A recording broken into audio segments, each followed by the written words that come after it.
Welcome to the Robert Lewis Sermons Podcast, an archive of Robert Lewis's sermons while at Fellowship Bible Church in Little Rock, Arkansas. We hope you are encouraged and deepen in your love of Christ while enjoying this podcast. Here is this week's message. Most of us will be vacationing sometime and somewhere this summer, and a common experience that you may have in that vacation, as it seems like we always do when we take a vacation, is speeding by some breathtaking view or some historical marker, and I've got my face fixed to get to the destination, and yet my family starts chanting, "Let's go back, let's go back." And for a man, that can be frustrating because we get kind of focused and we're trying to set a land speed record to get us to our destination, but they're trying to actually enjoy the thing. Can't understand that, but they do shout those words, and occasionally we'll go back and take a second look at a special place or a special historical site. And that's kind of how I feel about the passage that we're looking back. If you already picked up your outline, you notice it says Part 2, and it has the same title as 3 weeks ago. And yes, we are going to take a look back.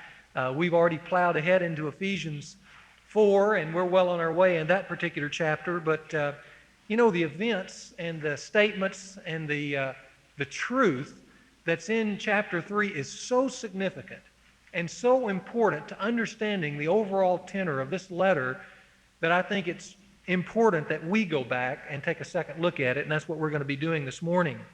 And if you have not already done so, maybe it would be appropriate, if you like to mark in your Bible, and I love to mark in mine, that you just box off those verses 14 through 21 in chapter 3. And the reason I think it's so important that you box it and start, and you might even write down the words next to that box, this is the key to the book of Ephesians.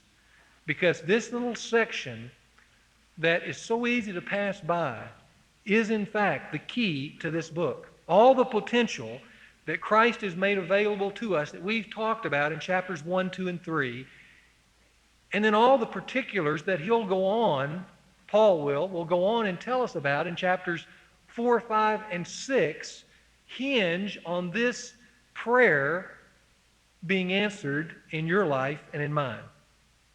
See, this is a prayer that I call a prayer for real Christianity. Not pseudo-Christianity, not religion, not going through the motions, not looking good on Sunday. This is the prayer for real Christianity. And I think Paul has in his heart these deep feelings that unless this prayer is answered, then all the things that follow won't be real.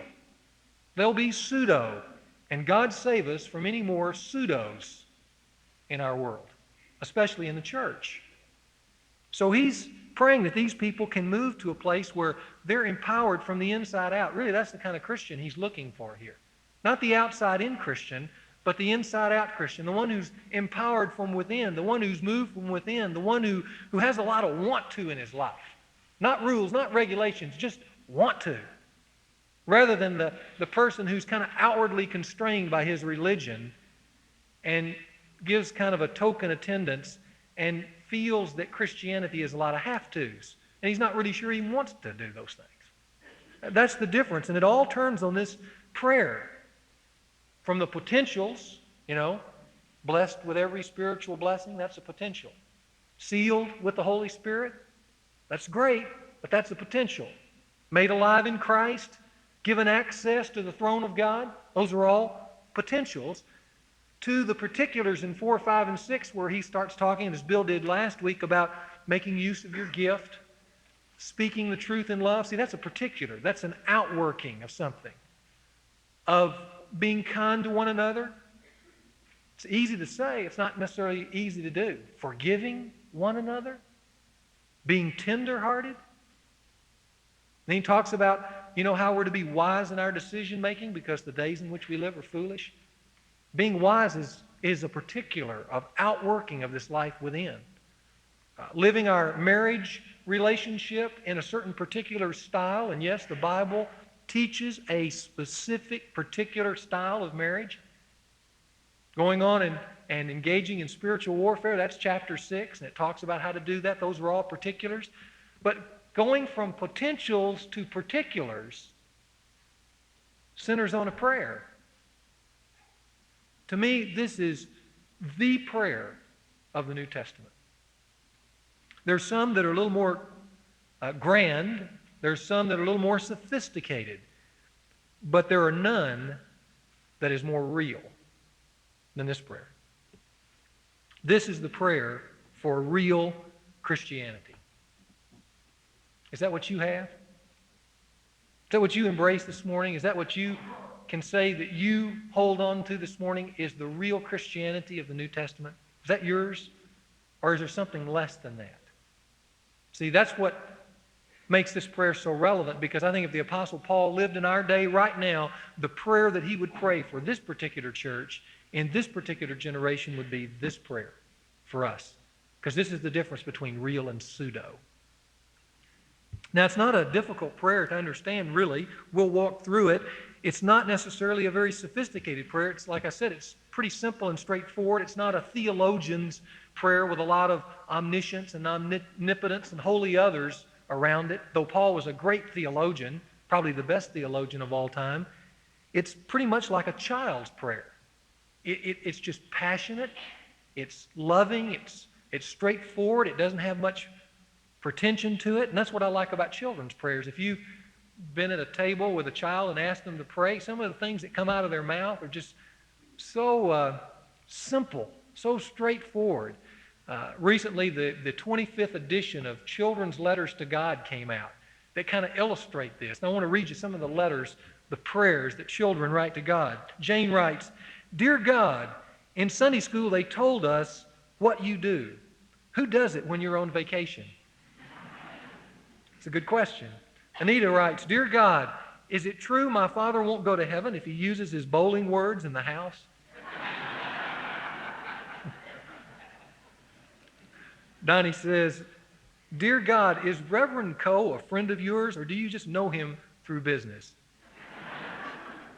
Larry says, "Dear God, maybe Cain and Abel would not kill each other so much if they had their own rooms." It works for me and my brother.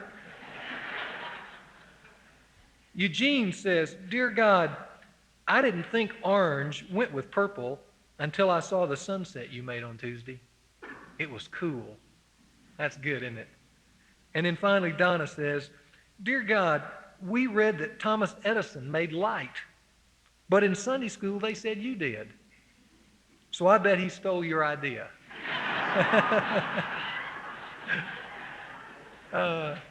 Well, those are kind of straightforward and simple, and this is kind of straightforward and simple, though on an adult level, but it is just as transparent. It reveals this heart of an apostle who really has a passion that these people live the authentic Christian life. And that's why in verse 14, it starts out with Paul on his knees. That's why he begins saying that I bow my knee before the Father. If you were here with us 3 weeks ago, I mentioned that for Paul as an apostle, or for a Christian or Jew in this day to get on his knees, it was a little bit unique. Praying on your knees was not the normal thing to do back then. They did it, but they only did it when there was a point of deep distress or intense concern or a life and death issue at stake. Fact is, you can go through the New Testament and just look for times where people get on their knees, and you'll find them in those particular situations. And Jesus prayed a lot, and I went through and looked at some of his prayers, but it really doesn't mention his posture until you get to the Garden of Gethsemane. When you get to the garden, Jesus gets on his knees because he knows what's going to take place, and it's an intense issue of death and life. And so he prays. When you move into the early church age, when they stoned Stephen, remember the first martyr of the church? When they stoned Stephen, as he was being stoned, he got on his knees and he prayed. When Peter went to the deathbed of Dorcas, he got on his knees to pray for healing. And then as you move into the later chapters of the book of Acts, the history book of the church, early church, there comes a place where Paul will see these very Ephesians that he's writing to here for the last time. He's about to go away to Jerusalem and then to Rome, where he'll be martyred himself. But these are his friends. And he senses inside, and he knows inside, this is going to be the last time he's going to see his friends face to face. And in Acts 20, they embrace each other and they weep. And then together they get on their knees and they pray. And I'm sure they prayed some of these same prayers about authentic Christianity. So don't be flippant when you just read this statement, I bow my knee before the Father. To me, the Christian counterpart to this would be you and I being in such distress about our life or about issues that rather than get on our knees, we would go even farther and prostrate ourselves face down in the floor. That would show the intense concern of that moment, wouldn't it? And that's what's going on in this particular occasion as well. And so in this kneeling position, the seriousness of this moment is clearly evident, because what lays in the balance, and I'm going to say this probably over and over through the rest of the message, but what lays in the balance in this moment is either people who are excited about their relationship with God and who live that life from the inside out, or people who go through religious motions and mechanical exercises, acknowledging God but never experiencing God, having to be entertained and pumped up from the outside in order to keep their lives just a little bit stable. Now, if you thought you tilted one side or the other when I read that, to which side would you lean this morning? See, that's why this question is so important. Because remember, when he starts this little prayer, he says, for this reason. Do you remember that? For this reason. And we said the reason was that God was building the most unique temple on the face of the earth. It wasn't a temple with stones or bricks, but it was a temple made out of living human beings, each person a living stone, building this great temple of grandeur that would ultimately give glory to God, because as God worked on the inside, it would then radiate outside, and they would move from the potentials to the particulars, and people would go, wow, now that's a life. And that's what he wants. But if it doesn't go from the inside to the outside, the stone loses its glow and the temple loses its grandeur. So he says, for this reason, I bow my knee before the Father. And I make a very serious prayer. And I ask you, God, to do 4 things for these people. And we're going to review the first one and look at the next 3. The first thing is, you remember, he asked that they be strengthened in the inner man. Look there at verses 16 and 17. He makes these statements. He says, God, would you grant them, according to the riches of your glory, that they be strengthened with power through your Spirit in the inner man, so that Christ might dwell in their hearts through faith. Now, there are 2 little phrases that we talked about in particular last time. Notice, first of all, in verse 16, he says that he would grant. See, this prayer is not something that the Ephesians can do for themselves, just like you and I can't live the Christian life ourselves. There's one thing I learned early on, and I'm so glad I did, is that when you try to live out these truths yourself, it becomes a grind. It becomes sterile and mechanical, and it's not any good. And you know what? It's not supposed to be. It can only be enlivened and energized and made exciting if it goes beyond that which you can do to something God is doing in you. And so the appeal here for these Ephesians as he intercedes for them, and I'm sure he did so on more than one occasion, is that God would grant to them grace and work in their spirit, the spirit being behind the mind, will, and emotion, something behind, at the very core of their being, would work in them such a capacity that they would sense the living God in them and would want to live for him. But that God would grant that kind of capacity.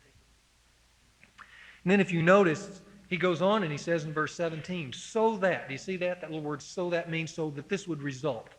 And the result is that Christ might dwell in your hearts through faith. We focus on that word dwell, katoikeo. We said that it meant to settle down, to be at peace with, to live with. It's a term of somebody moving in and living in your home. And see, for some of us, we're not there yet. Some of us are still deliberating where we want Christ to unpack, because we're not sure what he's going to require of us. Maybe we're a little bit afraid of that. I know people who, from time to time, when they think of the will of God and the work of God, and when we talk in terms like this, they get fearful because they are afraid they're going to lose control. As long as you're struggling with the control factor, Christ has not unpacked. There has to come a place where you say, you be in control. Because as long as I'm in control, it stymies this whole process that this prayer is praying for. Or maybe some of us are at a place in our life where there's an issue and the will of God is very clear, but it's very difficult and hard. It's like climbing with your bare hands, some sheer cliff. You're not sure you can do it. There's an easier way. It's real broad. You could drive a truck through it, and that's how you feel like you can handle things. But the will of God says this, and you're not sure you want to do it, and you're debating with Him, and you're fighting with Him. See, when that's going on, He hasn't settled down. He's not dwelling in faith. He's not unpacked. The prayer here is that there would come a place where the fighting and the screaming and the kicking and the wrestling and the debating would be over for these people. Wondering, is all this really real? Still needing more proof before you can let Him unpack. But there would come a place where finally you would say, I'm committed. Christ, live in me. And there's this deep inner sense that takes place, this capacity where from that point on, all of life begins with a very simple statement, though I don't know if you necessarily make it consciously, but it's unconscious in all the issues that you face in your life, and that is life begins at the headwaters with the statement, I trust you. See, that's how you feel about a mom or a dad, at least in a healthy situation. That's how you feel about your husband or your wife or a close friend. You trust them. You're not debating with them. You're not wondering if they're real. You just trust them. And He knows that before we can start talking about marriage and before we can start talking about parenting and spiritual warfare and making wise decisions and all the things that go with that, you've got to come to a place in the inner man where you trust Him with your life. Whether it's a work issue or an interpersonal crisis or a temptation, a fear, some confession you need to make, some major decision or confusion, some personal problem, whatever it may be, you can't ever move to the will of God until you first trust God. Because to move there then just becomes more confusion. More, well, I don't know if I could do that, or I just don't think I have any strength left. I have people look at me at times and just go, well, I know that's right, but you just don't understand. I'm exhausted. So is the point being that you're exhausted, meaning you can't do it? Well, that's the point they're trying to make, but it doesn't sell in the kingdom. Because the kingdom says, no, there's strength you know not of, but we need to step back now from the will to the person. Do you trust Him? That's the point. Do you trust Him? And that's what He's praying for here. He's asking that whatever life might be, that God would work a work in you in such a way that you would live the rest of your life always with the starting point being, I trust you. I really do. So let's go. You know, the outside Christian lives totally different from that. The outside-in Christian. See, the inside-out Christian lives that way. The outside-in Christian, he's not looking to God in a crisis. Oftentimes, he's blaming God for the crisis. Or he's telling God why He can't do His will in the crisis. See, that's the outside-in Christian. He's fighting with God over the right thing to do. He's arguing with God, telling Him it's unreasonable what He's asking of Him, or why He should do that, or nobody else doing it that way, and why is He putting him through this? That's the outside-in Christian. And some who are at even a lesser level in that, they're at the place where when life circumstances hit them, they don't even think to ask the question, what do you want me to do? Or do I trust you? They just do what they think's best. And then they glaze it over with some spiritual words to make it sound religious and look okay, when it's really just the flesh doing what it wants. That is the fear that Paul has. That's what scares him as an apostle of the church more than anything else. That's what causes his knees and legs to go limp and causes him to fall down on them, because he's so deathly afraid that these people will become religious rather than Christian. And that's why he makes this prayer. But he knows if Christ strengthens these people in the inner man, if he settles down in their heart through faith, if they get that established, then we can go on to the next thing that he says. And that is that they move on and being rooted and grounded in love may be able then to comprehend, it says, with all the saints, what is the breadth and the length and the height and the depth, that is to know the love of Christ. What does all that mean? That's kind of a difficult phrase that he moves through, but we know he's speaking about love and being rooted and grounded in it. And we know he's talking about seeing the grandeur of it, the height, the depth, the length, the breadth. But it's really the second stage of this prayer. Once being strengthened internally, that then you begin to comprehend something. That word comprehend, by the way, is a real colorful word. It's got two major kind of definitions to it that are helpful here. The first definition of the word comprehend is the word to struggle with in order to seize or apprehend. You ever see one of those movies where the guy's late for the train and he's running alongside the train trying to grab onto it, to seize it? That's kind of the picture I get when I read the word comprehend. That you might struggle or race towards or work with in order to grab onto it so you can experience it. The other definition of this word comprehend is the word that may come to your mind automatically. That word is just to be enlightened. To be enlightened. But here's what I want you to know. It's being enlightened as a result of a struggle. See, here's what he's saying. Paul is very much aware of the fact that these people can keep Christianity in their heads. See, in the Greek world, the Greeks had separated life between the idea and the real. If any of you know anything about Greek thinking, they had this idea, this perfection, and then they had the real world, and they were always trying to, live in the idea, but it was all kind of theoretical. And that kind of thinking kind of swept over this particular world that these people are in. And Paul is writing these people, and he wants them to move on from just the idea to the experience, where the Greeks kept those as two separate things. They thought when they understood the idea, when they had mastered the idea, that's all that you could do. That's all there was. And you know what? In some ways, that kind of thinking still permeates the church. People come and they listen to a message on forgiveness, or a message on being a giver, or a message on walking with Christ, or a message on marriage, or a message on money, or whatever it might be, and they think because they can hear it and it makes sense to them that somehow they've mastered it. His point here is he wants them to comprehend the love of God by taking those issues and going out and living with God in those issues and moving from I know, I can understand it, to I see, and I've experienced it. And in experiencing it, I move from a God who I say is love to a God who I have experienced his love.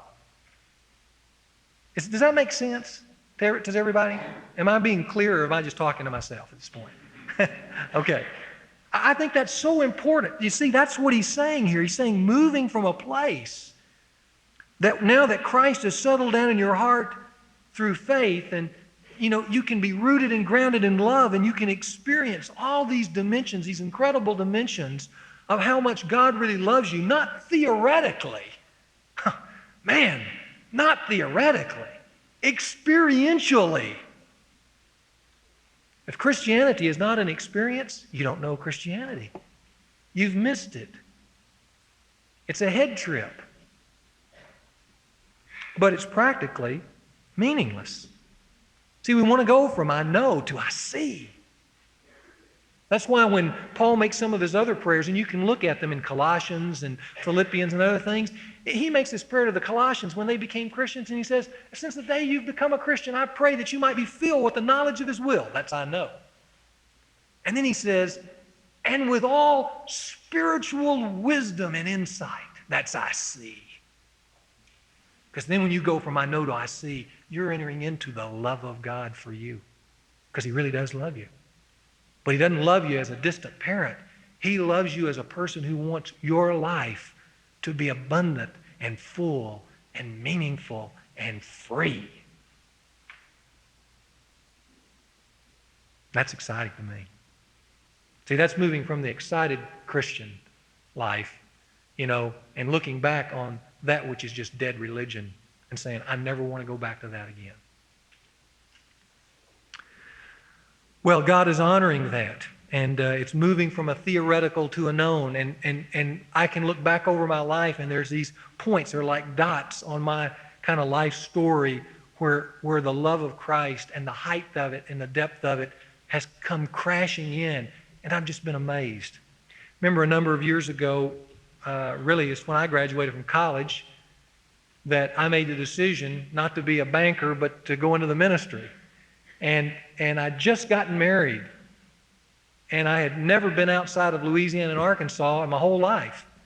And we took off in our little Toyota with a new bride going to a new place to start a new adventure with no money. And it was an adventure, let me tell you. We went through that first summer just barely eking by an existence, and I remember the fall was about to begin, and that new semester, and the tuition was going to be quite expensive, and I didn't have it. And I had taken a little job managing some apartments so we could have a place to live, free rent. And what my wife desired, since she was trained as a school teacher, was to teach school.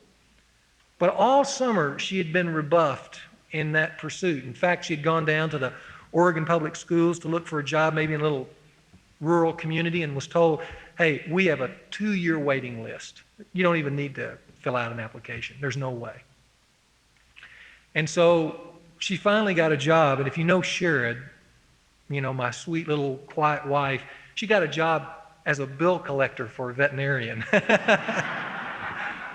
And I mean, she would come home at night and she would cry and weep and say, this is not me. And it really wasn't. And I knew enough about the scriptures to know that my role as a husband was to protect my wife. And she was undergoing an emotional beating. And so here it was just a few weeks before school started, and I told her, by faith, stop working, quit. And we're just going to pray for a teaching job. Now, I was 23 at the time, and looking back, I may not have done that at this age, but I had been taught to believe in God. And I hope I never lose that. But I remember in our little apartment, we got down on our knees in that dining room, and we prayed that she would get a teaching job.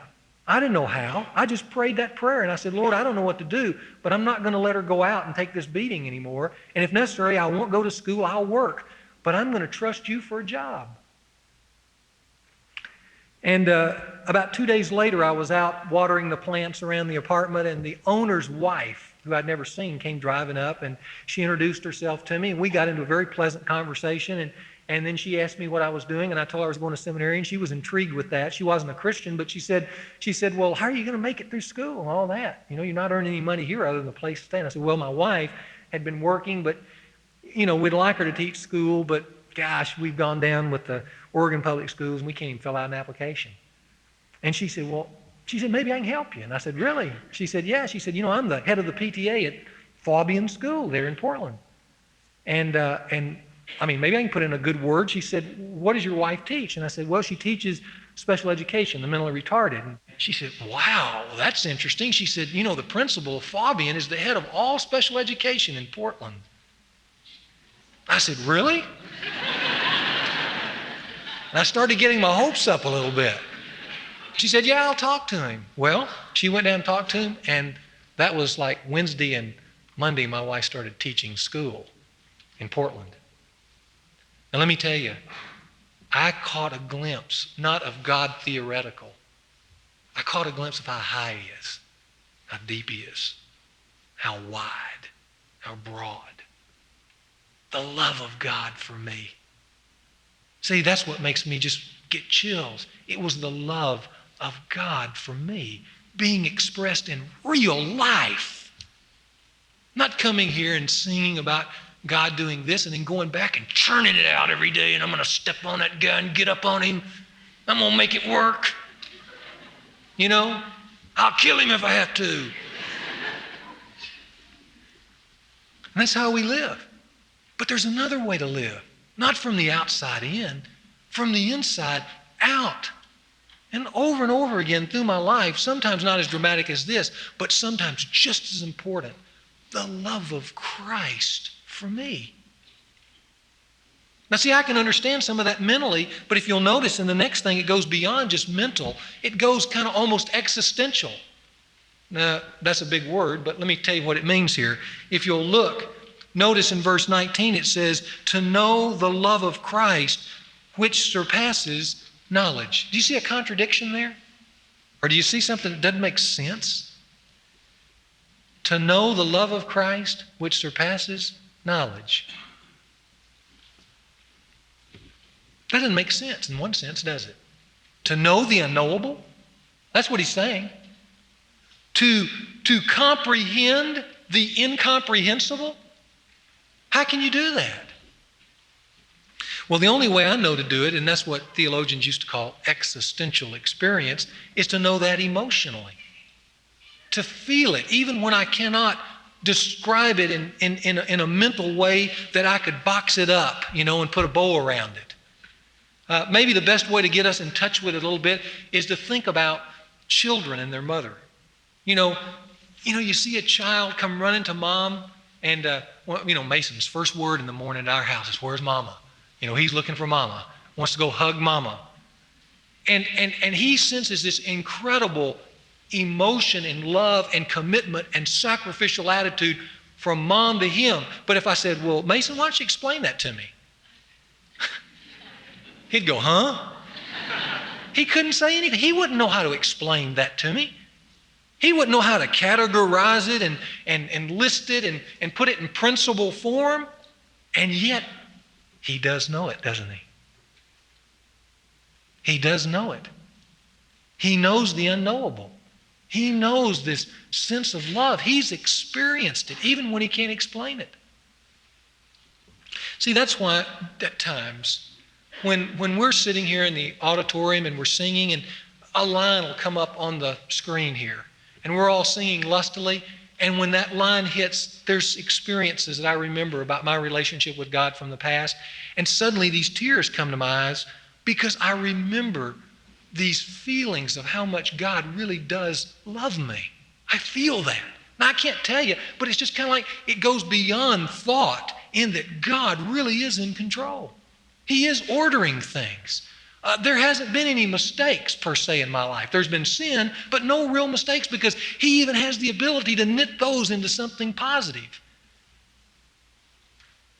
And He's in control. And all of a sudden I can feel that and I go beyond myself, kind of like in a sunset. You just kind of go beyond yourself into the wonder of it all, but you can't explain it. Well, that's what he's talking about here. To know the love of Christ, which surpasses knowledge. Do you know that? Is that the way God is to you?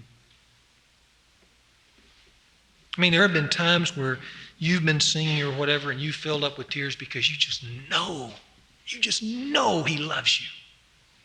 Is that true of you?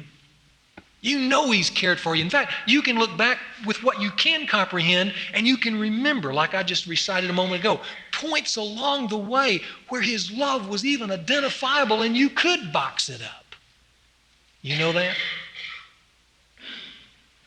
See, that's the kind of believer Paul wants to enter into chapters 4, 5, and 6.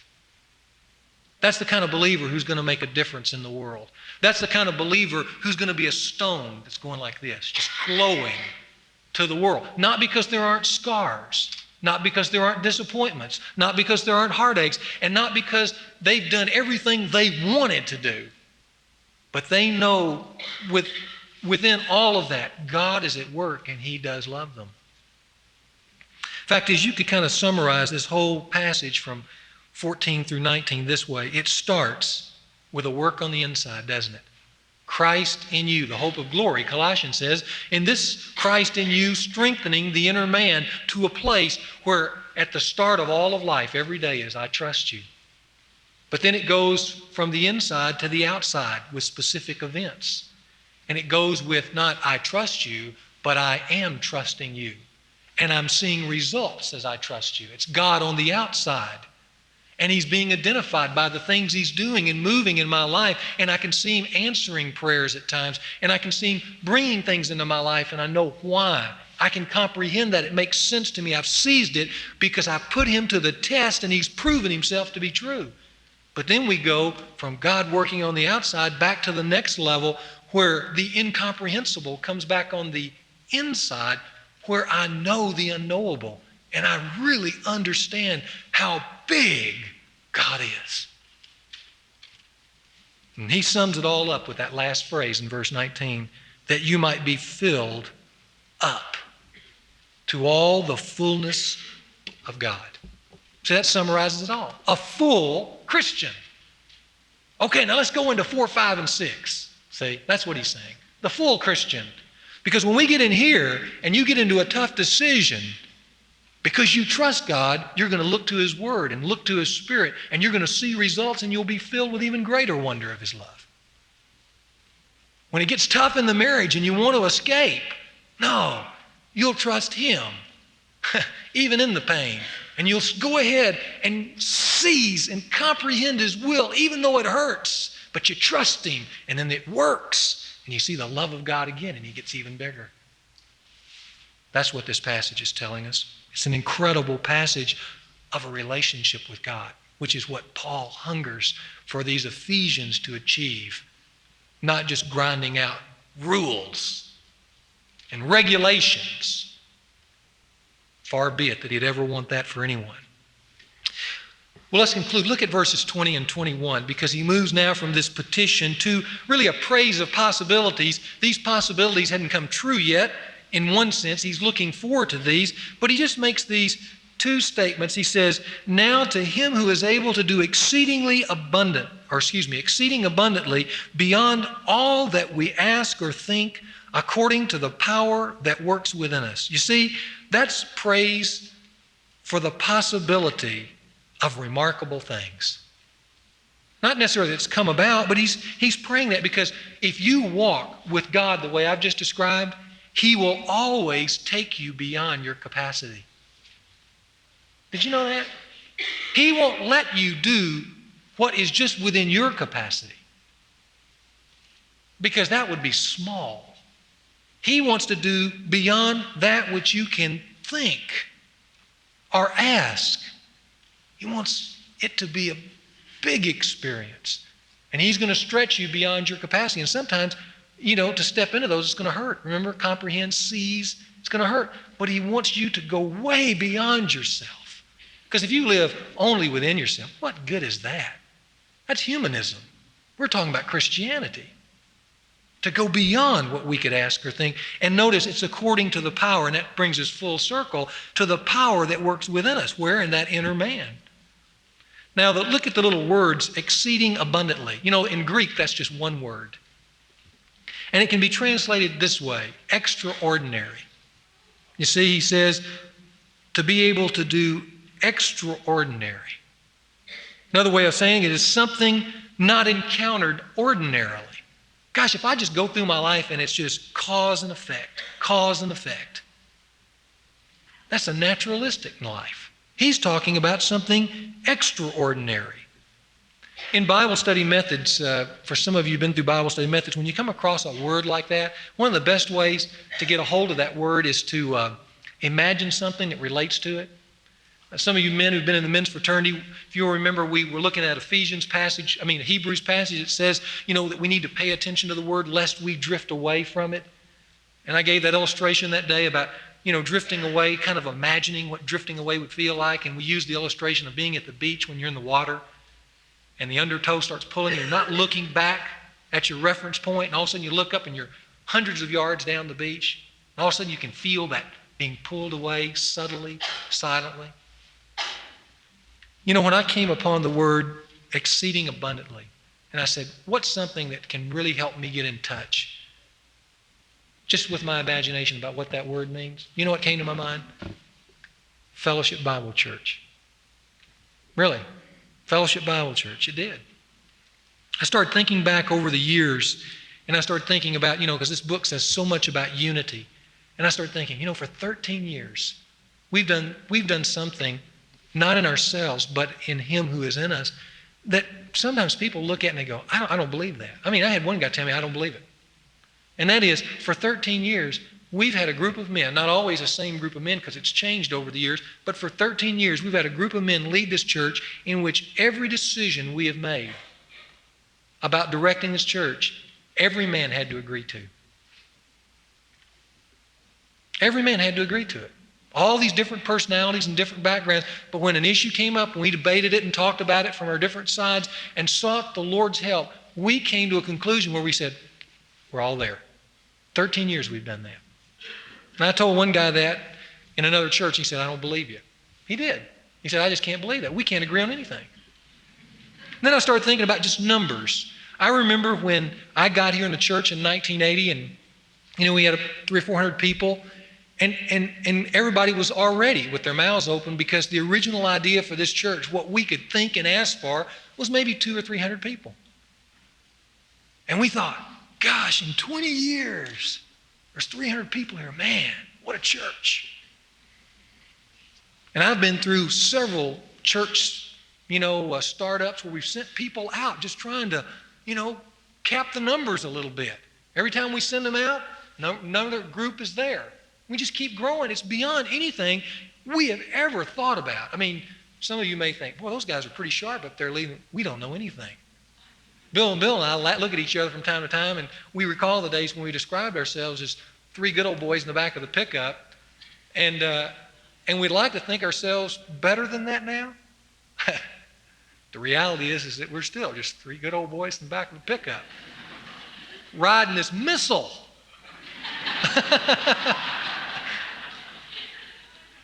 And we ain't smart, but we do see God working here. And we see inside-out Christians here. And we see ministry that we never thought or believed would ever be here. We see you taking time off to go down to the inner city and serve. We see some of you traveling overseas. We see us with ministry places in Poland and Haiti and South America that we never imagined or dreamed about, even just a few years ago. We see churches planted around our area that it was hard to believe that we could even do that.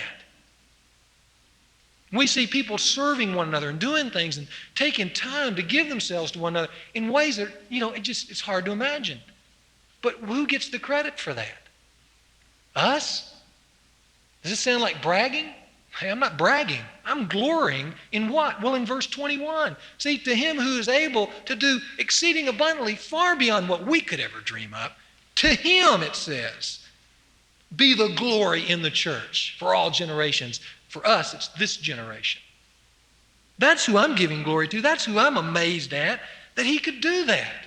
But let me tell you, he only does it when they're inside-out Christians. If the day comes where the population is populated with outside-in Christians, it will be Ichabod. The glory will depart. There will be more wrangling about what you didn't do for me than what can I do for you. There will be more, gosh, that costs too much, rather than let's go for it.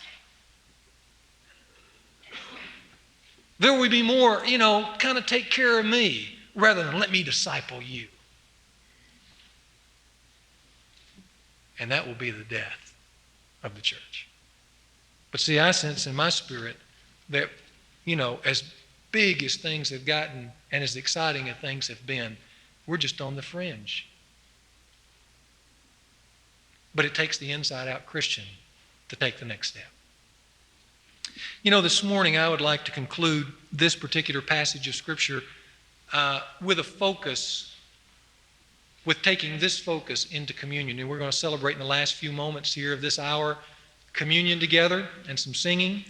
But I can think of no better way to end this particular prayer, as majestic as it is, than by taking communion. Because, communion focuses a lot, at least we've done this, on forgiveness.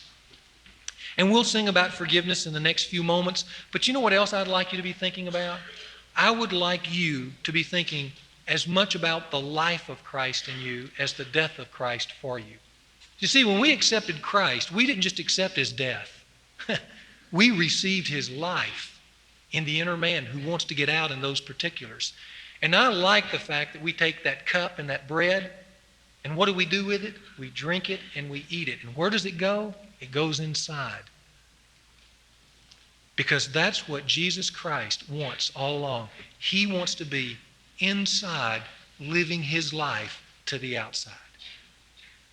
And so as you take communion this morning, you might think about that, and you might pray that God would strengthen you in your inner man, and he would strengthen your brothers and sisters in their inner man, so that Christ might unpack in their life, and that Christ might begin to do visible things in their life, and that their love for Christ and their sense of God's love for them might grow bigger and wider and taller and longer than anything they'd ever seen or could ever imagine. To him be the glory forever and ever, to all generations. Amen.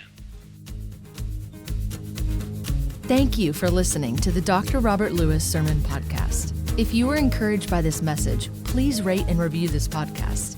In addition, share this with your friends and community.